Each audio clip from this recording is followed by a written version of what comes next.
So hello, another mukbang. I just ko nakamute pala to. So kailangan ko i-voice over itong part na ito. Ito yung unhealthy mukbang version na ginawa naming mag-iina. Ito ay spam, sausage, of course noodles, tapos may beef, may cucumber, rice, and everything. May pork din. Pero hindi siya masyadong healthy, pero masarap. Alam niyo naman yung mga bawal, yun palugod ang masarap, 'di ba? So ito ang ganap namin today at siyempre merong instant noodles. At gustong-gusto talaga ng mga bata. Yan, 'di ba? So ito na.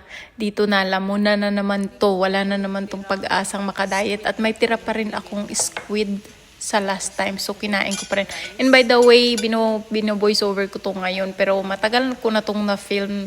Medyo talagang, Diyos ko, tinatamad na ako minsan na i-voice over dahil wala rin man ako masabi. So, ngayon pa lang ito ma-upload, no? Pero matagal na po ito nangyari couple weeks ago.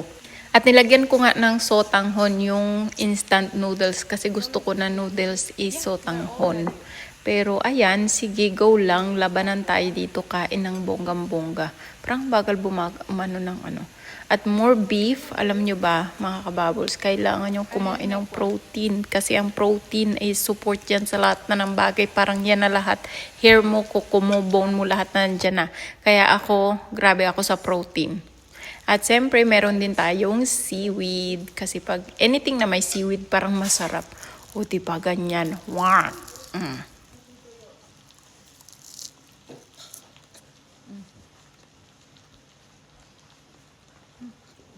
Seaweeds ulit. Then rice. Then pork. Oops, where's pork? Pork. Ayan.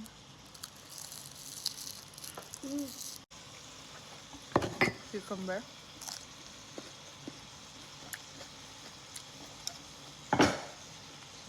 Sausage.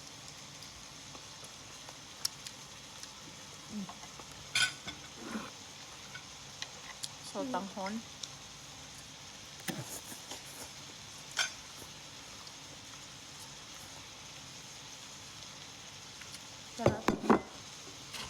Spam.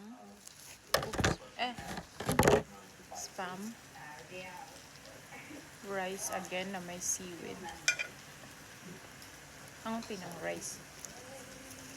Ow.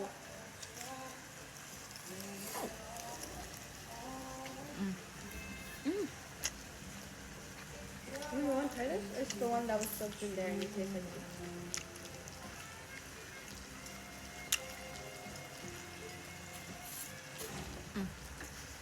Basta spam, masarap. Pero unhealthy. Sibuyas.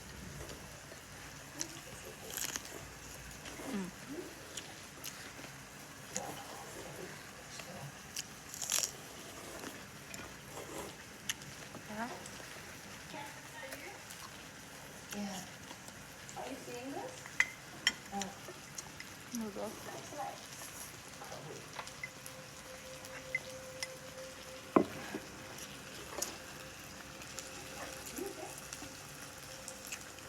Crispy pork.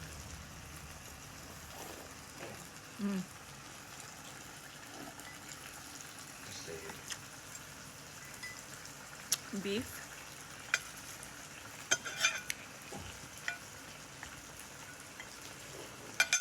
Alam mo naman yung beef, oh. Oh. Diba? Aw, init. May seaweed ako. These are a bit spicy.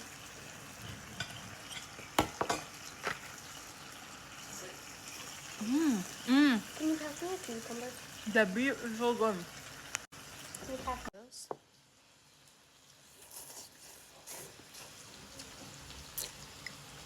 Today, hindi healthy ang pagkain namin.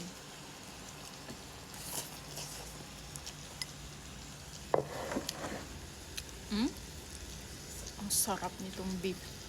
Ano? Try the beef. This is so raw. It's so soft. Yeah, it's normal. Huh? That's how it's supposed to taste.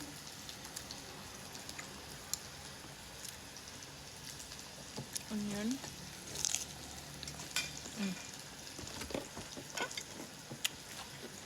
Maria, please try this one. It's so good. I already tried it. Okay, this is done. This is mushroom. Nanood kami ng horror movie.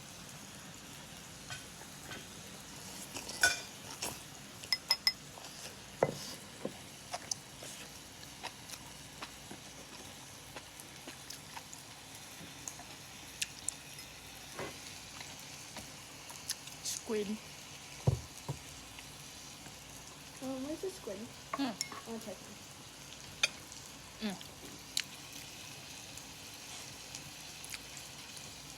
Take the plastic looking thing. Another bite.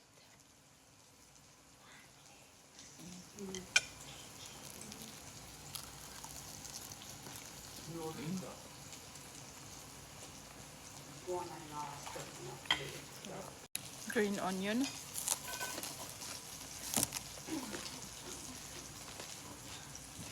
Onion.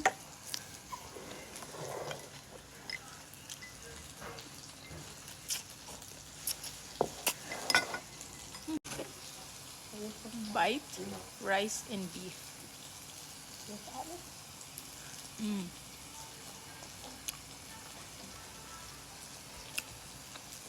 Onion.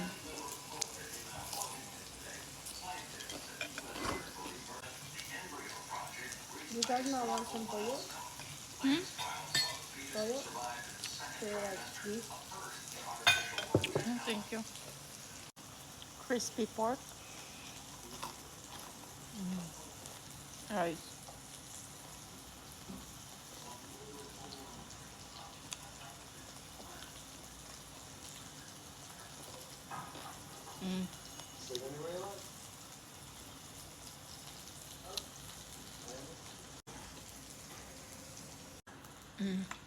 Beef.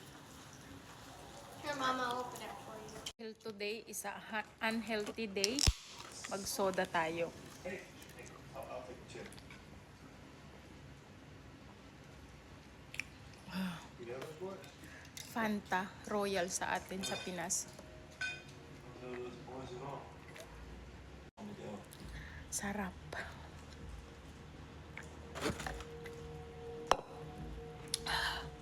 Diet ay tomorrow na lang. Nakakatulala pag busog ka na. Kahit hindi na kaya, let's go. Sarap talaga.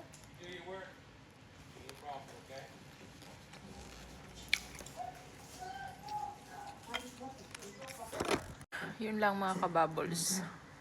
Sabi nila ang pagkain daw ay nagbibigay ng energy. Pero pag after mong kumain, wala ka ng energy. Ito ang eksena. Kakain pa pala ako ng mango. Ayan. Wala. Pag unhealthy, walang natitira. So, last na. Dessert na tayo para matapos na itong ating vlog. Kasi, parang gusto ko nang matulog. Oh, kain po. This one. I'm gonna play this one. Okay, just don't eat it. Oh yeah, look at the Sarap. shape of it.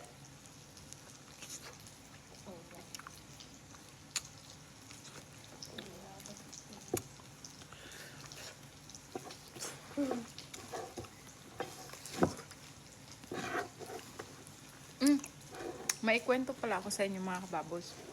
Meron akong vlogger na pinapanood for the last 2 years. Ang pangalan niya ay agribusiness, puro agriculture. Kasi pinapanood ko yung content niya kasi may farm nga ako sa Bicol. Ngayon, ang style ng pagbablog niya is organic. Wala siyang edit-edit. Kung ano yung na-film nila, yun na yun yung ipopost niya. Hindi na siya mag-i-edit ng kung anong misi, yung hindi yung kinakat or inaayos pa, nilalagyan pa ng mga voice effect or whatever. Naisip-isip ko, ba't kaya hindi na lang ganun din ang gawin ko na vlog? Yung organic na lang, wala nang edit, wala nang sound effect, wala nang ano. Kasi siya nga ang dami niyang followers. Agribusiness ang pangalan ng ano nila, ng vlog. Tapos ang dami nilang followers. Diba? Parang hindi mo kailangan ng bonggang-bonggang edit. Mamahalin ka talaga ng tao over time. So, naisip ko yun. Na, Ako. wag nang ang annoying salita, kain salita. But anyway, hindi na i-edit yung mga vlog. Kung ano na yung na-film mo, kung ano na yung na-record mo, yun na yun. 'Di ba? Kasi, overtime naman talaga mahahanap mo yung right audience para sa'yo, yung right people na gusto ka. At yung hindi ka gusto, Anyway, yun lang. Salamat sa panunood kung nakarating ka sa dulo. Ang dami kong kuda. Yun lang. Thank you so much and God bless you. Bye!